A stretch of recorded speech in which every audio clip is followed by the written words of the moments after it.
Okay, hi everyone. Welcome to the SC call. As every Monday, this is always one of my favorite calls because we always have speakers from all over the world. It's just so amazing to see how everyone is growing their business and how we can learn from each other and be inspired from completely different journeys and experiences. So it's always really inspiring. Today we have Dan. Dan is 28 years old. Is that correct? Right? Yeah. And he's from the UK. And he used to be a carpenter for 9 years, and he finally quit his job thanks to Juice Plus. So today he's going to share with us a little bit about his story and his journey in the business, with the product and the business, and he's going to share some of his best tips about recruiting. So I'm going to pass over to Dan. Welcome, and thank you so much for joining us on our call. Cool. Thank you very much for the introduction. So my name's Dan Aldridge, guys. I've been in the business for 3.5 years now. I'm a qualified national marketing director, and I literally joined just to make an extra £100 a month to just top up my wages. I left school at the age of 16. I didn't know what I wanted to do with my life, and I don't really think anybody does at the age of 16. But I just did what the rest of my friends did. I was from a working class town, a real sort of traditional public school in England. And all of my friends, they all just went into the trades. So I actually think the group of lads that I hung around with, one of them became an electrician, one of them became a carpenter, one of them became a mechanic, and one of them became a plumber. So it just made sense that I picked a trade. I quite liked design and technology at school. So I went into cutting wood and making things and furniture, which has come in handy actually because I've made my house, I've redesigned it and done all that kind of stuff. But now I've got my house settled and sorted. I then sort of built this business up to replace my income and start doing things for me. I built a business and I built a carpentry company for my boss for 9 years. I was turning up, I was getting paid. I was never really at a stable income with my carpentry company, because as I was getting paid, I would then have to pay for rent and mortgages and gym memberships and this and that and this and that, and then at the end of each month I ran out of money. So I joined Juice Plus literally to top my income up, and now after the first 12 months I replaced my income. And then for the last 2.5 years, I haven't been to work, which is the best thing ever, because, to have a steady income coming in from this company, but to have the time freedom to do whatever the hell you want to do every single day is the best thing in the world. So it's all about that millionaire lifestyle. Like, don't get me wrong, I'm not like rich yet, but I have the freedom to do what I want when I want. And that is the best thing about this business. You get to spend more time with more favorite people, and that's what I love. Like, I pick who I spend my time with now, and I have the freedom of choice to do what I want when I want. Whereas before, I was told when I could have a lunch break in my old carpentry job. I was told when I could go on holiday. I was told when I could go to the toilet. I was told, I was actually told off at work for talking to people too much. Like, it was just felt like I was in prison. I was going to work at 8 o'clock in the morning in the darkness, and I was coming home at 6 p.m. at night when the sun had set and it was dark too. So I was never really getting any daylight. So when this opportunity came along, I was like, I am doing this business and I'm going to make it happen. It was almost like my escape plan. And I actually have a website now where people can download the Dan and Harriet Escape Plan, which basically involves joining the Juice Plus company and hustling hard in your spare time, replacing your income and escaping your 9 to 5. So that's my story, really. Me and my girlfriend joined together. We shared the same franchise. And then after the first year, my girlfriend signed underneath me. So she went in my team, and now we're collecting the bonuses as we go. So we get to collect double the bonuses, which is really, really cool. So she's actually built her business to a QMD level as well. So I'm a QMD and I have a QMD beneath me. And we're just sort of rocking and rolling, and we're helping a few of my USA girls who are on the call. Shout out to them. We're helping them achieve as well, and helping them get their dreams as well. So yeah, like I always tell people, like, as soon as you have a team, switch the focus. It's not about you, it's about them. and, you know, find out what their goals are and help them hustle to achieve what they want out of this business. So that's my story in a sort of a quick nutshell. Hope that was helpful.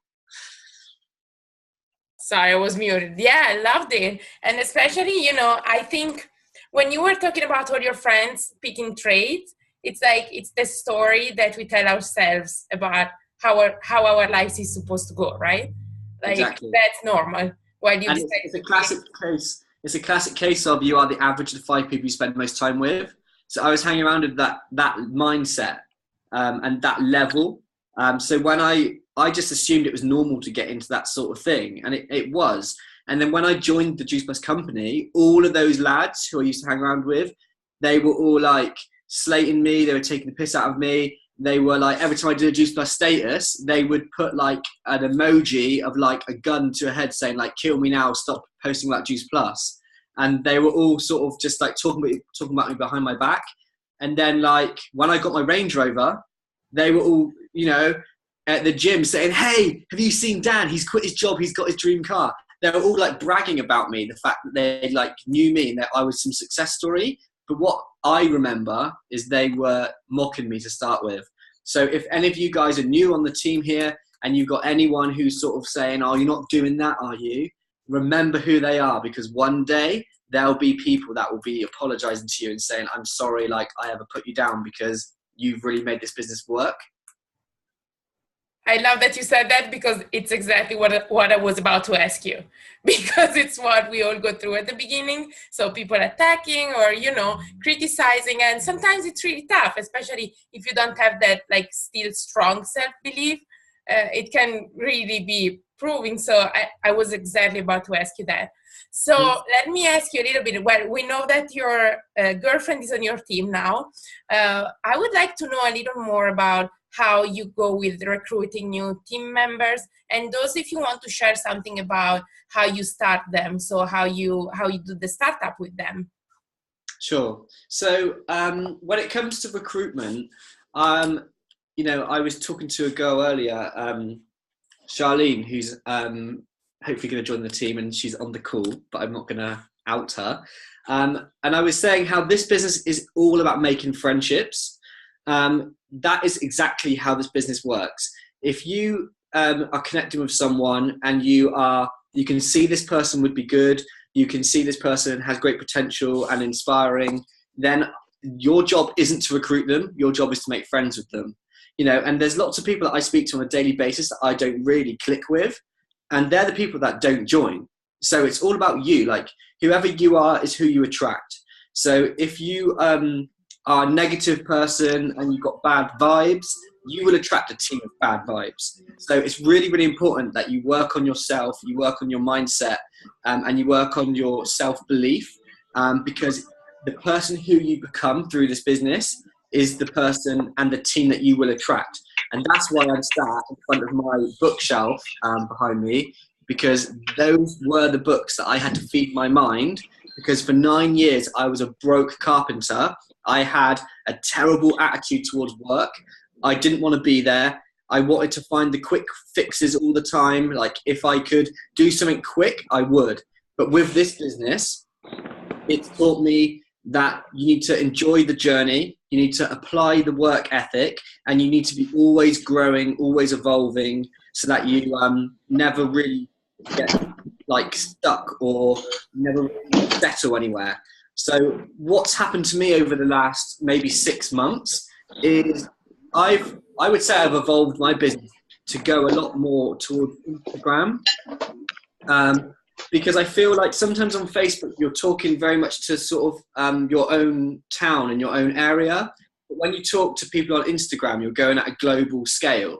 So, you know, you can build this business in 27 different countries. So don't think small with this business. I mean, don't get me wrong. When I joined, I wanted to recruit people in my hometown and in my own area. But now I'm literally recruiting all over the globe, because why wouldn't you? I mean, everybody wants international business. So never think small. You always want to have your mind open to this opportunity. So yeah, like what I'm doing now on Instagram is the same as what I have been doing on Facebook.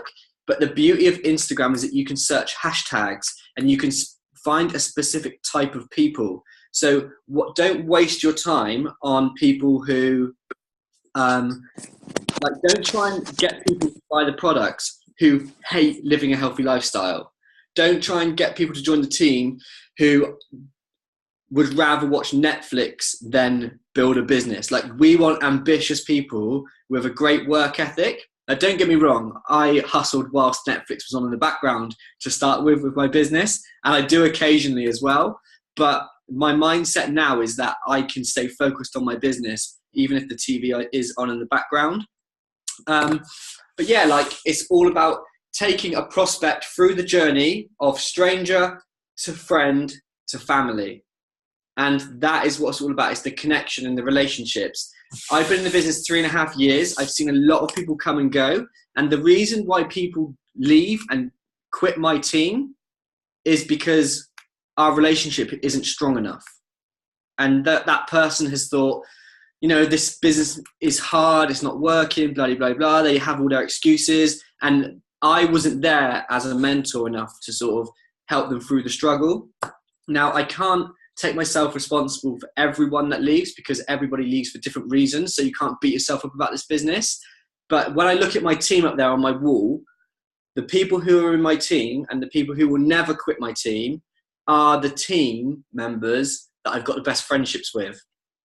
So it's all about that relationships. And I sometimes see people building their teams really, really fast, and you see someone fly past you to like PMD Club 1000 in like a day, but then you see it all crumbling back down again. And that's because if it comes fast, it can go fast. So what people need to be doing is, the relationships is the mortar between the bricks. So if you're building a massive brick wall and there's no cement between the bricks, when the wind blows, it will all fall over. So my advice for you guys is, when you build a massive fast team, get like on the phone to them, get building relationships and help them as quick as you can to build friendships, and get your team to duplicate as well. Because if you can build the connections and communicate the solidarity between a team, then it will stay forever. And that's why I would never leave. I would never leave this business, because my mentor, Alex Webb, has built such an incredible relationship with me that I would never leave this business. But also, I'd never leave because I wouldn't want to part. Why would I want to part ways from Alex? He's the absolute god of Juice Plus. And he's mentoring me. So I'm in the most privileged position in like the world. And I'm not sure I would find that anywhere else. So yeah, it's all about relationships, guys. So my advice for everyone on the team is, if you don't love on your team enough, love on them even more, because that is what it's all about, and recognizing everybody's hard work, because it's all about the law of the universe. What you put out is what you give back. I loved what you said about relationships, and I don't know if you experience the same. For me, another big thing is like really encouraging relationships among sidelines. So in the team, because that really creates even more sense of community. And as I was saying, like, we can all inspire and help each other. So not only like with your downlines, but like among the sidelines. That's amazing. But that's true. Like, it's all about relationship. We always say that relationships first, business second. So that's all about it. So let me ask you something. So whenever I have a guy speaker on one of my calls, also Italian calls, one of the most frequent questions is like, do you lead more with the product or do you lead more with the business? Recruitment. And the reason why I say that is because I don't know if it's just a mindset thing, but I just tend to think that women buy these products off of women a lot better than they do from guys. And I don't know if that's my mindset, but I just feel like sometimes, girls buy an end result. And if a girl wants to tone up, they will naturally go to Harriet than Dan. So Harriet is the one that gets like 30, 40 sales a month, but I'm very recruitment driven. And what I'm doing is I'm trying to recruit a load of Harriets that can get 30, 40 sales a month. So I honestly believe that with this business, you always want to be in your canoe. So every time you do a left-hand paddle, you're getting clients. Every time you want to do a right-hand paddle, you're getting team members. And in order to go in a direct straight line, you need to get a nice balance of clients and team members to go forward. If you do too much of one, you go left. If you do too much of the other, you go right.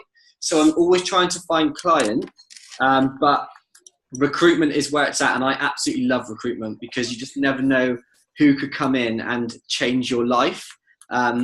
You know, like you could literally recruit someone like Paolo in Italy who could come in and just change everything for you.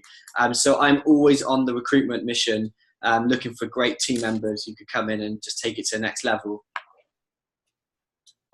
I love that image that you used. It's like so powerful and so simple, so powerful.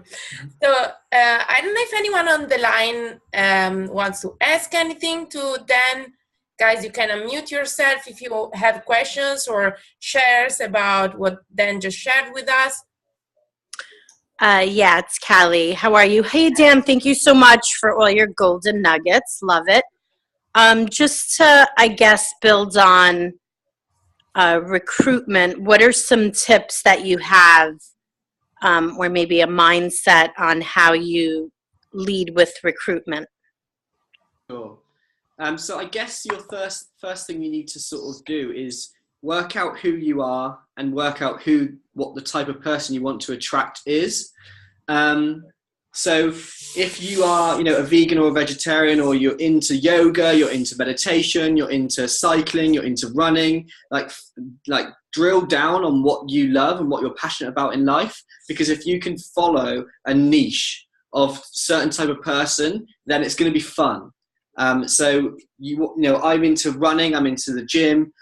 So I look for runners, I look for people who go to the gym, and I naturally love that sort of stuff anyway. So it doesn't seem like hard work, and it's definitely a lot of fun to find a certain type of person as well, because then you're not sort of hitting and hoping.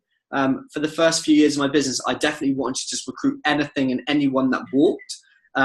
But then I was just recruiting a load of random people that didn't really know what was going on. They didn't really know what their goals were. They didn't really have a niche, and it just was a bit deflating. So if you can find a certain type of person, you can literally design your team upon that. But don't get me wrong, I have definitely sort of gone along my own journey and figured out what I wanted when I've gone there. So, for example, at one point I went to a convention and I seen a girl called Amy Turner, and she has built a huge team of horsey girls. So I went away from the convention. I was like, right, I'm going to recruit a load of horsey girls. So I went and added loads of girls that are into horses. And now I've recruited a girl called Ellie, and she has an amazing team of horsey girls. So I did that. And then I was like, right, I'm going to now do Zumba instructors. And now I have Regina, and she has a great team of Zumba instructors. Who else have I got? And then I've got Lucy, who is a mum. And now she has a whole leg of mums. So you kind of pick your category at what you're going for, and you just literally just play it like a bit of a game. Like my next mission is I kind of want to get yoga instructors and things like that, because I want to go down the whole mindfulness and well-being and meditational and spiritual side of things. So yeah, you want to drill down on what you focus on, really. And John on the call just said he has a whole leg of lads, which is amazing, because I've been working for 300. I've been working with 300 odd women for the last 3 years, and now we've got a great team of lads, which is great fun because it's refreshing to have some cool guys in my team. So yeah, it honestly is where focus goes, energy flows, and you can just focus on a certain type of person and drill down on them. And the way to find those sorts of people is all about, on Facebook you've got groups. So if you want to get Zumba instructors, join the Zumba group. And on Instagram you've got hashtags. So if you want to find Zumba instructors on Instagram, search hashtag Zumba, follow those hashtags, and then add all the Zumba instructors. And then when you do a recruitment post, or there's, you know, a way of adding value to the marketplace somehow, anyone that likes your posts is then a way to chase up those likes and start building connections. And that's what I've been doing sort of for the last 3 years now. I honestly tell people when I am doing talks like this, I still stand by this. I'm not that good at this business, but what I am is consistent. So I'm not a high flyer. I don't recruit like 20 to I've never recruited over 10 people a month ever in this business. But what I do is I recruit a minimum of 3 a month, and I have done for the last 3 years. So what I am doing is I'm just staying consistent, and the ones that are staying are becoming amazing leaders, and the ones that I just want to do here and there the odd order, that's absolutely fine. But then the ones who are high flyers, I am running with them and helping them build. So it's all a nice balance. I want a lot of everyone. I want a few people that just want to sort of make £100 a month. I want a few people that want to make £500 a month, and then I want a few people that want to go PMD Club 100. All of them are all as important as each other, and I love on all of them regardless of their goals, because £100 a month to a struggling mum with a family is an extra £1,200 a year. But then someone who's entrepreneurial and ambitious and wants to go PMD, like, I want to help them change their life as well. So everybody counts in this business. I love that. Even because really it's, as you say, everybody counts, and you want to love them for where they are, for the journey they pick for themselves, and you have to really listen to their goals, because otherwise you're not serving them, and that's not helping you either. So that's a really good distinction.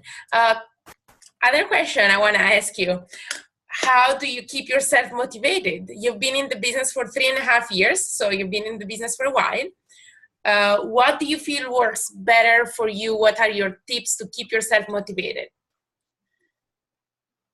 I'll tell you what, one thing that really, really helps me is I play a game with myself all the time, and I pretend that I'm being filmed at all times. And at the end of my life, there's going to be a film played of how Dan Aldridge lived. And the struggles, right? You know, when you watch any good film, you always see a bit where everything goes wrong and the person's broke, they're out on the streets, they got no friends, everybody hates them, and then they always come back and there's always a happy ending, right? So I look at this business like every time it's up, I am loving life. But then every time I'm going for a challenge or someone quits or have a bad day, I think to myself, oh, this is the part of the film where Dan has a challenge. So the other day, I don't know what happened. We got a bit of bad news somewhere. And I said to Harriet, I said, isn't this awesome? Like, this is a problem that we have to overcome, and nobody is going to overcome this problem except us. So we can either run from the problem, or we can attack the problem and get through the problem. And the person you become getting over that problem is the next level of you.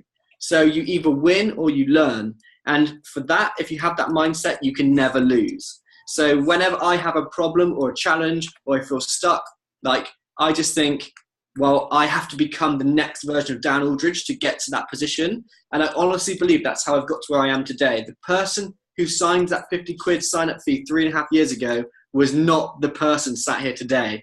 I was literally the most negative person. I was skeptical. I signed up to this business thinking it was a scam, and I still joined because I was still that desperate for money. But now I have absolute certainty, belief. I'm going to make it to the top. My clients are all going to smash it. My team are all going to smash it. And there's not 1 ounce of doubt in my mind that this isn't going to work. And I tell Alex all the time, the thing I say to him is, I will until. That is what I say. I will until. I don't care if I'm 75 years old and I'm still not at NMD. I will die trying to go NMD because it's my mission. It's my challenge. And if I quit this business, then what? I'll go back to a job that made me miserable, just paid me enough just to get by. Like, I love the challenge of this business. And yeah, like, the more obstacles I face, the better I become. So I just think bring on all the challenges, because then I'll be a person that can serve and help other people when they face the same challenges. Yeah. And you made me think of something that I think Kat said about a book. I think it's The Big Leap. I think she's online, so probably she can confirm. That said, basically, whenever you're going for something bigger and something happens and the challenge happens, it's like the universe trying to stop you from growing. So that's what you have to what's the, I'm sorry, sometimes I still can't find the right word in English, but that's what you have to go through to grow to the next level, as you were saying. So yeah, that's a book. Yeah, you see. Okay, upper limit problem. Okay. Guys, and anyone else who wants to ask questions to Dan, you can unmute yourself. Yeah. So thank you so much for all the great stuff. I've loved this so far. So my question to you, you know, and just a little bit of background on what I've kind of went through. I've been in the business for about 10, almost 11 months now. And I went really hard for the last 11 months, been really consistent. And these last month and a half is the first time I've kind of like fallen off, have had like hell from like the last month. Just crazy stuff has been happening, and it's really testing me right now to stay consistent and stay motivated and do all of these things. And so I just want to ask you, what is your number one suggestion in you know, personal development as far as books go, since we were talking about books? Cool. Yeah, so I always believe that, you know, you're doing the right thing. You're on a Zoom call. Like whenever like stuff happens, you must always stay consistent with going to conventions, going to events, getting on Zoom calls, because I believe that they're the little motivational boosts that you need. Don't get me wrong, like a convention or a Zoom call won't keep you motivated forever. But I honestly love the grind. Like, I don't know if you know Gary Vaynerchuk or anyone like that, but he talks about like the hustle and the grind and the dirt of the business. And I honestly think bring it all on. Like if you're going through challenges right now, just say bring it on and say like I will beat you. Even if it requires like working like till 1 o'clock in the morning, like be the person. Like when I look out my window, like I can see other houses. I want to be the last light to be on in my house. Like, because if you're the person who's staying at the latest, it means you're the one that's ambitious enough to change their life. So I honestly just think bring it on and just make it happen. And in terms of like books and stuff that's helped me get through things like, you know, challenges and stuff. This one, these two were great.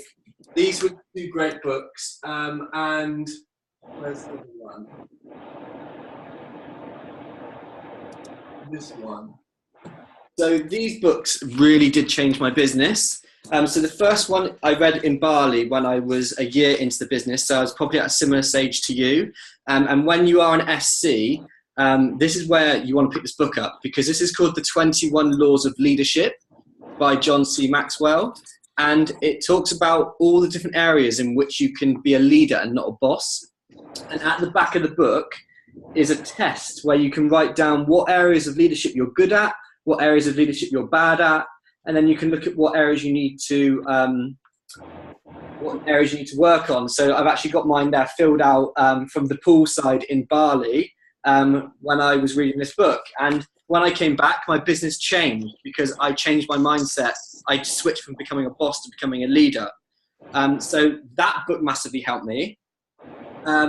Being stuck in a workshop full of about 15 blokes for 10 hours a day, and we used to get told off if we were talking because we were not producing, like on the production line of like windows and doors and stairs and things that I was making out of wood. I became a terrible people person. I was a bit socially awkward. I was awful at reading body language, reading, you know, tonality of people's voices. I just was a terrible people person. So that's when I bought this book, which is what I read in Mexico. So every time I go away, I never go without a book. I read this book. That's right, Lauren. This one's called The Art of People. And this one is how to deal with people, basically. So if you've got team members with different personalities, this one is great in terms of working out how to deal with different people. One of the best, to summarize this book, The Art of People is all about listening. So the best way to become a best people person is to listen to what people have to say. And one of the best things that I've learned is that, you know, when you're having a conversation with someone and they're talking and you're thinking to yourself, yes, yeah, shut up, because I've got something better to say. That's what I used to do all the time. And what you have to do sometimes is you need to learn to listen and be patient, take in what they say and then respond. And I've changed loads just from that one tip alone, like becoming a great listener and actually engaging in the present conversation rather than being like, yeah, whatever, well, I want to talk now. Because that's what I used to be like all the time. And then this book was one of the original books, and it's called What to Say When You Talk to Yourself. And this book is about mindset. In here is things, there's a few paragraphs about being a smoker. And if you're a smoker, you have to start to say to yourself, I hate smoking. Like, I just don't do that. So instead of saying, oh, I'm really like craving a cigarette, you just say to yourself, I don't smoke anymore. And then you just don't want to have it anymore. So when people say to you, like, do you want burger and fries? You will say, oh no, I don't eat that. I have a healthy option instead. So you're shutting things down in your head. So when people say to you, like, it's basically about being mindful about what you're saying. So if instead of saying this business is rubbish, it's not working anymore, you're changing the language in which you say to yourself about, like, okay, I'm going for a challenging, or I'm going for a growth period at the moment, but when I come out the other side, I'm going to be bigger and better because of it. And that was helpful for me because I was very, very negative. And I think everybody is programmed to be negative because we're always in survival mode. Like, we were designed to, if a lion was chasing us, we were designed to run. And if the business is going down, we're designed to run away. Like, why would you live in something that was bringing you down? But we have to change that and be like, no, actually, we're going to keep going and keep smashing this business until it starts working. It's the fight instead of the flight mode, which is what we're naturally programmed for. So they're 3 great books that have helped me. But to be honest with you, if you're going through challenges right now, keep that smile on your face that you've got on right now and just say, do you know what? Bring it on. I'm going to grow through this, and I'm going to go and recruit 5 new frontline, and I'm going to absolutely smash it. And there's nothing that can't be fixed with 5 new frontline in this business. So no matter what happens, if all of my team quit tonight, I would wake up and I would get 5 new frontline ASAP and build myself a nice solid business again. I love that. Yeah, thank you. I really like what you said about being the last up at night, because I have a newborn baby. So I think I'm really going to focus on that. Even though mom needs sleep, I'm going to focus at night because that's where I'm going to get the most work done. So thank you for that. That's okay. It's all about the extra 10%. Yeah, totally. I'm not sure. There is a question from Yvette, but I'm not sure I got it. Do you all use package image pictures for products? Yvette, if you want to mute yourself, I don't know. Yeah. Like, I've got shred 10 images, but I just wondered, can you hear me okay? Yeah. Hi, everybody. Yeah, so I just wondered if you, Dan, use, like, when you've got a potential customer and show them different packages, because I don't use things like bronze, silver, gold anymore. That's what I used to use. So do you make your own packages showing whether it's for example, bikini body or, body transformation packages and those sorts of things? Yeah, definitely. So I'm always chopping and changing the names of the plans to suit the seasons. So you always evolve and adapt. And at the end of the day, it's your business, so you can call the plans whatever you want. But we definitely do have plans and packages, and we create images so that when clients want certain results, like, for example, a weight loss plan, I will send them an image of a bundle of the capsules and shakes. And sometimes, so what I'll do is I have an image with all the packages and all the bundles, and I will crop that image to suit what the client needs. So I won't show them the shake and berry capsule plan if they want more, I don't know. I'll just cut that out if that's not the right choice for them, if you know what I mean. But package orders especially I know what Paolo's doing in Italy, is the way to multiply your pay line. So you definitely want to focus on packages, and you definitely want to focus on that because it will just build your business faster, because obviously you're doubling up on orders. because you're selling more than one product at one time. So plans are amazing, and I would honestly always keep evolving them and changing them to suit your clients' needs.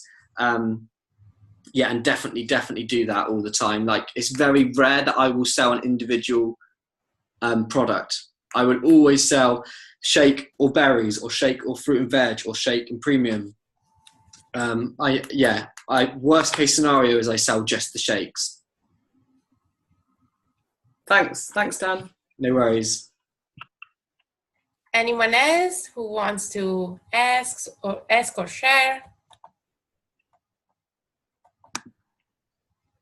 No one? Okay. So I guess we can wrap it up. Dan, I really want to thank you for everything you shared, your story, all the tips that you shared tonight, right? It's night where you are. Yeah. Confused with the time difference.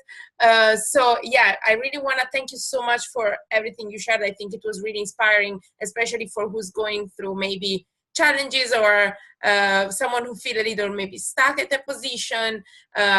There's nothing that 5 new team members cannot fix, right? So it was a really great distinction to really focus on building and how you build. I loved when you said that you really go for the people that you will have fun with and you want to work with, because that's what we really want to create, real relationships.